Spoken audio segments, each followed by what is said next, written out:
all about news. 김현정의 뉴스 쇼. 예, 어제 오전이었죠. 당정이 유치원 공공성 강화 방안을 발표했습니다. 핵심은 이겁니다. 현재 24%밖에 안 되는 국공립 유치원 비율을 40%까지 늘리겠다. 그리고 사립유치원에도 국가회계 시스템 에듀파인이라는 걸 적용하겠다. 이 두 가지가 골자입니다. 여기에 대해서 한국유치원총연합회 한유총의 첫 반응은 경악과 충격을 금할 수 없다 였는데요. 사실 지금쯤이면 내년도 입학생 모집하고 뭐 이래야 되는데 많은 사립유치원들이 이 입학생 모집 유예하면서 상황을 지켜보고 있는 중입니다. 그러다 보니까 학부모들 사이에서도 불안감이 커지고 있는데요. 자, 유치원 측 입장, 또 앞으로의 대응책, 그리고 정부는 또 여기에 대해서 어떻게 생각하고 있는지 입장들을 들어보겠습니다. 한국유치원총연합회 비대위 소속의 한 원장님을 저희가 익명으로 만나보겠습니다. 원장님 나와 계세요. 네, 안녕하십니까. 예, 경악과 충격을 금할 수 없다. 이런 입장을 한유총이 내놨는데 지금 분위기가 전반적으로 어떤 건가요? 정말 말씀 그대로 충격을 금할 수 없는데요. 어제 발표 후에 전국의 모든 사립유치원 운영자들은 발표 전까지는 조금이나마 그래도 희망을 걸고 예. 사립유치원 입장을 수용하고 반영해서 방안을 마련해 줄 거라고 기대하고 현재까지 어려움을 견디고 있었지만 발표 후에 저희들은 이제는 더 이상 출구가 없구나 이렇게 생각하면서 정말 망연자실한 그런 상태입니다. 지금 사실 유치원 같은 경우에는 폐원도 원장님 마음대로 할 수 없는 상황인 거죠. 재원생들도 있고 하기 때문에 허가를 해줘야 폐원할 수 있는 거죠. 그렇죠. 왜냐하면 교육지원청에다 저희가 폐원하겠습니다 하고 신청을 해야 되기 때문에 예. 그런 절차를 또 거쳐야 되는 겁니다. 어제 나온 대책 전체에 동의하지 않는 겁니까? 아니면 일부는 수용하는 겁니까? 저희들이 받았던 것은 딱 두 가지밖에 없습니다. 학부모님들께 유아학비 직접 지급하라는 거와 사립유치원을 위한 재무회계 규칙을 만들어달라는 거 이 두 가지뿐입니다. 사립유치원을 위한 재무회계 시스템 에듀파인 말고 다른 걸 따로 만들어달라? 그렇죠. 사립유치원의 성향에 맞는 그러한 재무회계 규칙을 만들어달라는 겁니다. 예. 그런데 이 모두가 빠져 있습니다. 어떻게 수용할 수 있겠습니까? 수용 못합니다. 그럼 전체에 다 동의 못하시는 거예요? 네, 할 수가 없습니다. 두 가지 다. 제일 문제라고 보시는 부분은 뭡니까? 지금 한유총 측에서? 역시 사유재산 문제를 인정받는 거죠. 첫 번째가. 사유재산. 네. 이것은 우리가 투자한 건물, 우리가 시설 투자했는데 이 부분에 대해서는 전혀 인정해주지 않는 것이 아니냐. 이 부분에 대한 억울함을 계속 얘기하시더라고요. 네, 전혀 반영되지 않았습니다. 사유재산권 인정은 헌법에도 명시되어 있는 거 아닙니까? 전혀 인정하지 않는다는 교육부 입장이 우리나라 헌법에 합치한 사고인지 저희는 모르겠습니다. 공공재로 사용한다는 것을 인정한다면 오히려 그 사용료를 당연히 지불해야 되는 것이 맞는 거 아닌가요? 사용료? 그래서 원장들은 네네 사용료 지불해야 돼요. 당연히 인간은 내줬지만 예. 우리가 모든 것을 다 출연하고 기부한 적은 사실은 없습니다. 그렇기 때문에 이 부분을 인정해 주셔야 되는 것이 국가가 해줘야 되는 부분이라고 생각합니다. 그러니까 지금 말씀하신 부분을 좀 구체적으로 이야기하자면 원장은 유치원 건물의 건물 주이기도 하다. 따라서 원장이 그 건물의 임대료를 받을 수 있게 해달라. 이 부분을 이번에 강력하게 요구하셨는데 수용이 안 됐네요. 그렇죠. 전혀 수용이 안 됐습니다. 근데 당정은 말합니다. 사립유치원 인가를 줄 때 기본적으로 설립하려는 사람이 교지, 교사를 교육활동에 공공재로 쓴다는 걸 전제로 해서 신청한 거 아니냐. 그러니까 예를 들면 다른 뭐 학원이라든지 이런 장사하는 가게라든지 이런 거는 그냥 허가가 아니라 원하는 사람은 다 내게 해준다. 그래서 경쟁이 굉장히 심하죠. 유치원은 이걸 공공재로 쓰겠습니다. 이 시설을 공공재로 쓰겠습니다라는 걸 전제한 사람들만 허가를 해줬고 그 덕분에 치열하게 과밀 경쟁을 하지도 않고 이제 어떤 테두리 안에서 지원금도 받고 보호를 받아왔던 것 아니냐 이렇게 얘기를 하는데요. 그러니까 당연히 공공재로 사용한다는 것을 인정한다면 오히려 그 사용료를 당연히 지불해야 맞는 것이 아닙니까? 우리는 그것에 대해서 기부하겠습니다. 또 출연하겠습니다. 이렇게 하지 않고 이건 오로지 교육 목적으로만 사용한다. 이렇게 생각하면서 저희가 지내왔기 때문에 공공재로 쓴다는 전제에 동의하지만 그게 이거를 무상으로 제공합니다라는 것에 동의한 건 아니다. 그렇죠. 시설 사용료를 대신 내십시오. 우리는 내 건물을 공공재, 그러니까 유치원 교육에만 쓰겠습니다라고 약속을 합니다만 거기에 대한 시설 사용료는 내십시오라는 입장이었다. 당연하죠. 그럼 그 부분에서 그러는데 정부는 그 공공재로 쓰겠습니다라는 말 안에는 내가 이것을 사회에 공헌한다. 대신 그것을 전제로 해서 다른 경쟁이라든지 이런 것으로부터 우리를 보호해주고 지원금도 주고 거기에서 우리는 적절한 임금을 가져가겠다라는 것으로 해석을 했다는 거예요. 정부는. 사실 지원금이라고 하는 것은 사립유치원에 이것을 주는 것이 아닙니다. 유치원에 운영해 주는 것은 아니고 학부모에게 주는 거기 때문에 이런 부분은 계속 그 지원금에 대한 것은 사실은 이 공공재하고는 틀린 겁니다. 어차피 부모가 내야 될 돈을 정부가 네. 대신 보조해 주는 거지.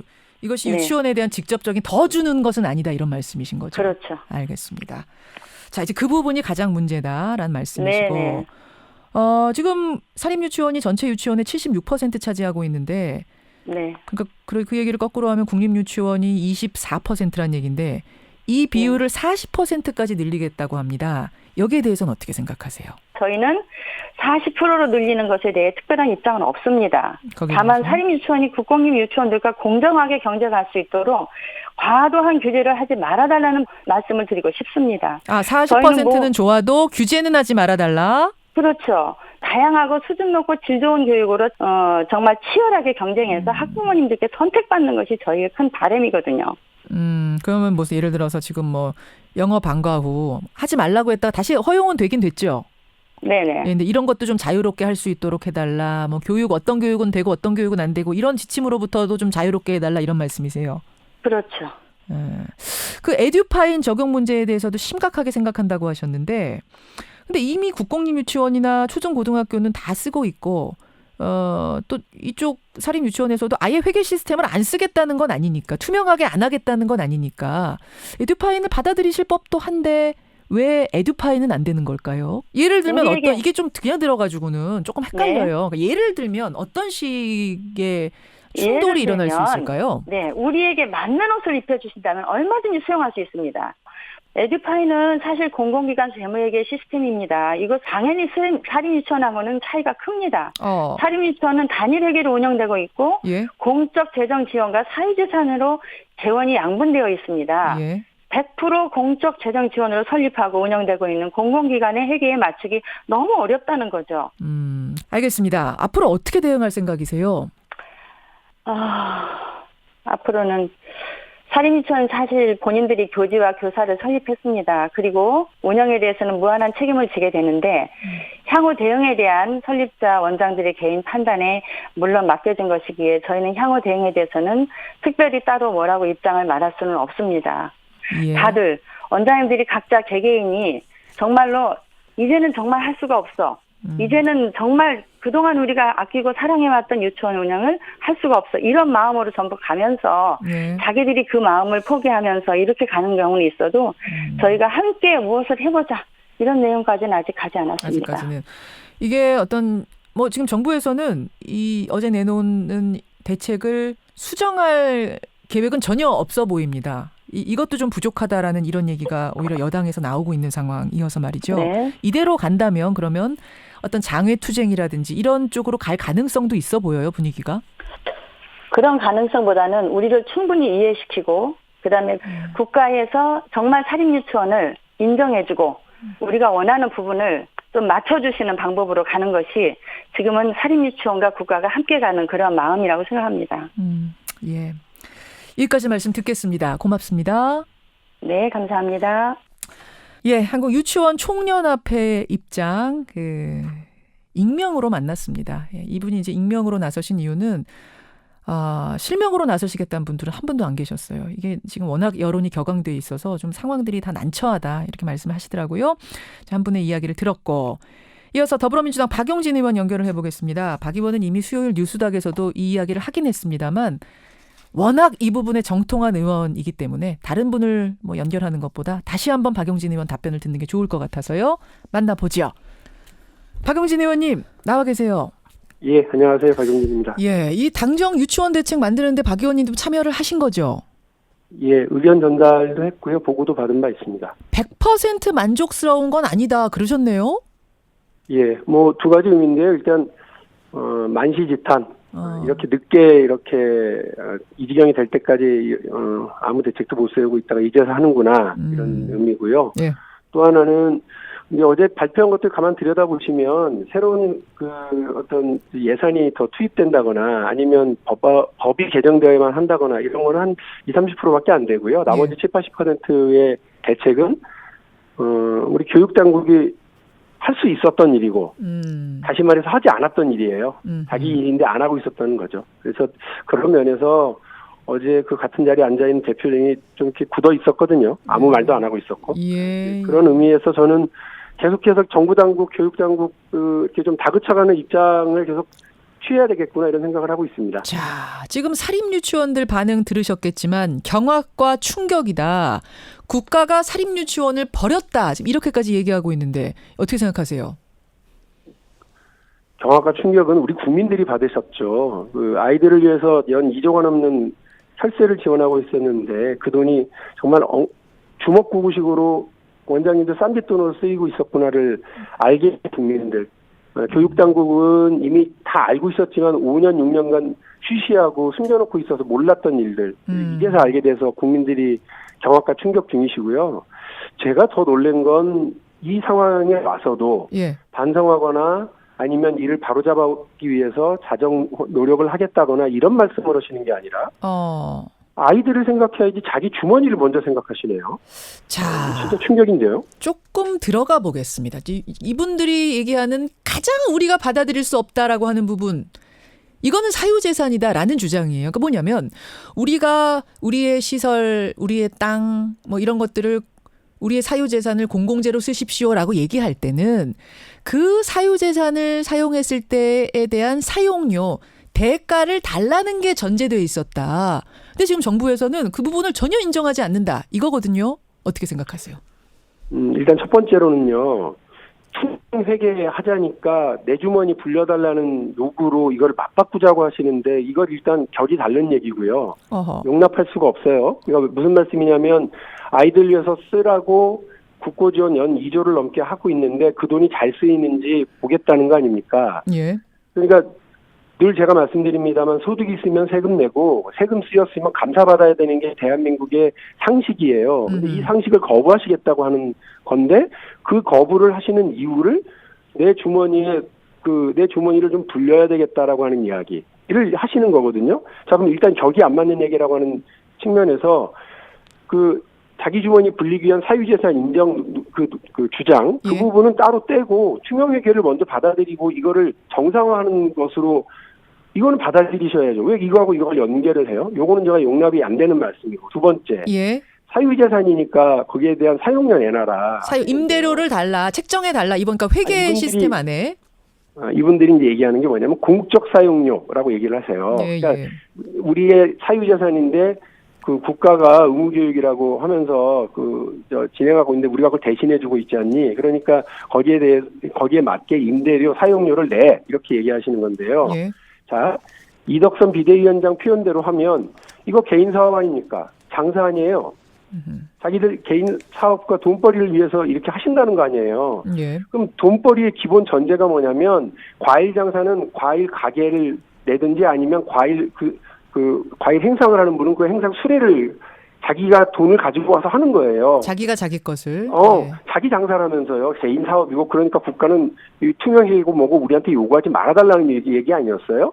근데 이제 와서는 투명회계를 하자라고 얘기할 때는 개인 재산이니까 손대지 말라고 얘기하고 또 이제 와서는 우리가 공교육을 담당하고 있으니까 공적 사용을 내라고 그러니까 한 입으로 두 마디 하시고 이 양면적인 얘기를 하시는 거라서 저는 이 부분도 논리적으로 모순인데다가 예. 정부에서도 얘기를 합니다만 이분들이 이미 알고 있었잖아요.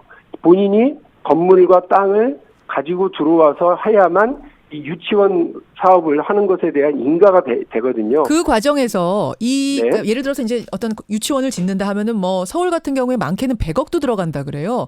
100억을 투자하는 것에 대한 어떤 임대료라든지 이런 거를 가져갈 수 있다라는 부분이 법에 정확히 어떻게 돼 있습니까? 이분들은 지금 그걸 투자할 때는 임대료를 받아갈 수 있다라고 우리는 생각하고 있었다라는 얘기를 해요. 무슨 말씀이세요? 그거 아예 인가를 받을 때 그게 전제 조건이잖아요. 받을 수 없다. 임대료 받아갈 수 없다는 게 전제 조건으로 법에 명시돼 있다 이 말씀이신 거예요. 그 건물을 자기들이 가지고 들어와야 유치원 사업을 하는 거거든요. 예. 그러니까 아예 그러면 그 처음에 이 유치원 사업을 하실 때 이미 단체도 있고 그러셨으니까 예. 우리가 건물을 가지고 땅을 가지고 유치원 사업을 시작할 때 인가를 받을 때 우리한테 그럼 사용료 내실 거예요? 정부는 그런 계획이 없거든요. 그럼 그때 하지 말으셨어야죠. 그냥 유치원 안 하고 그냥 사업할게요. 이렇게 하셨어야죠. 예. 그때는 뭐 아무런 그 확약 받지 않고 정부는 그런 계획이 전혀 없다라고 하는 걸 알면서도 들어와서 예. 유치원 사업은 사업대로 하고 그리고 개인 사업이라고 노터치 계속 주장하시다가 이제는 또 이거 우리 거니까 우리한테 공적 사용료 내라고 얘기하는 건 앞뒤가 안 맞는 얘기예요. 그래서 어제 그 교육부 당국자도 예. 아주 분명하게 이거는 말도 되지 않는다라고 얘기를 했을 거예요. 그러니까 법적으로도 지금 그분들의 근거가 희박하다 이 말씀이신 거죠. 그렇습니다. 예. 다만 정부에서는 다른 계획이 하나 있는 걸로 알아요. 그러니까 뭐냐면 예. 이 건물을 유지하고 보수하는 건 이게 개인 재산이니까 그것을 어떻게 할 거냐. 예. 유치원 회계에서는 가령 건물을 보수하고 개보수를 하는 것에 대해서 예. 인정을 할 거냐 말 거냐 해서 인정하는 쪽으로 방향 잡고 건물의 감가상각이라든지 이런 거를 예. 이 적립금으로 적립금으로 줄 수 있도록 항목을 만드는 걸로 알고 있거든요. 그것 정도에서 충분히 얘기가 서로 될 수 있는데 지금 이 얘기는 너무 과도한 거예요. 알겠습니다. 그럼 서울 같은 경우 100억이 넘는 거니까 그 인근 시세 따져가지고 돈 받아가시겠다는 거예요. 그래서 저는 이건 좀 말이 안 되는 말씀이라고 봅니다. 들어올 때부터 그러니까 이분들한테 그 부분 알고 확실히 계셨어요. 전제가 돼 있고 알고 있었던 부분 아니냐 지금 그 말씀. 자, 국공립 유치원을 한 40%까지 늘리겠다. 이것도 중요한 대책 중에 하나예요. 사실 지금 청취자들 반응 제가 보고 있습니다만 40%도 적다. 더 늘려달라 이런 요구가 많은데 문제는 사실 수요가 많은 곳은 서울 수도권 이쪽이거든요. 예. 거기에다가 국공립 유치원을 많이 지을 수 있어 예산 확보 같은 게 가능합니까? 땅값도 비싸고 말이죠. 일단 내년에 500학급을 할 계획이었다가 500학급을 더해서 1000학급으로 늘리고요. 예. 그다음에 1년 정도의 그러니까 국공립 비율을 40%까지 늘리겠다고 하는 계획을 1년 더 땡겨서 2021년까지 완수하겠다라고 하는 적극적 계획을 가지고 온 거는 다행스럽다고 봐요. 예. 그리고 지금 걱정하시는 그 예산 문제를 물었는데 일단 하기로 계획했고 그런 예산에 대한 그 동원 계획이 세워져 있기 때문에 예. 지금 이거를 하는 예산에 대해서는 별 크게 걱정하지 않고 교육부 당국자들도 자신 있어 하더라고요. 다만 이제 우리가 더 생각해 봐야 될 건 뭐냐면 다양한 방식인 거죠. 그냥 땅 갖다가 건물 세워서 이렇게 하는 방법이 아닐 거고요. 예.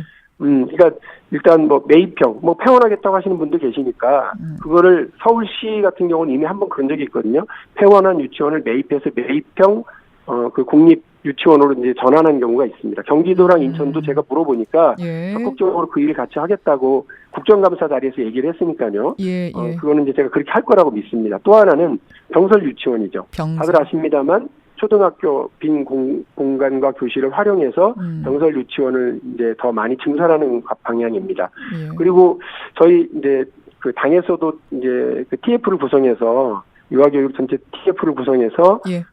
이제 제안을 하고 계속 할 텐데 작은 단설 유치원, 그러니까 지금은 큰 유치원들만 이제 보고 계시는데 예. 집 근처에 작은 단설 유치원이 사실은 학부모님들에게 더 필요한 것이거든요. 그런 단설 유치원들을 매입을 하고 준비를 하고 하면 저는 뭐 충분히 40% 가능하고요. 이후에도 다양한 방법들을 더 고민하고 확장해 나가면 예. 정말 하루빨리 100%를 국공립으로 해야 된다고 봅니다. 100%. 대한민국 아이들 그 유아교육은 무상교육이고 의무교육으로 하겠다는 거 아니에요. 예. 지금 초등학교 의무교육 아닙니까? 초등학교는 저기 낙도에도 저 산골에도 분교 형식으로 아이가 한 명만 있어도 선생님 한 명이 배치돼서 가르치거든요. 저는 모든 유아교육도 그렇게 가는 방향이 맞기 때문에 적극적으로 정부가 추진해 가야 된다고 생각을 해요. 자, 양쪽의 입장 여러분 들으셨습니다. 박용진 의원님 고맙습니다. 예, 감사합니다. 더불어민주당 박용진 의원까지 만났습니다.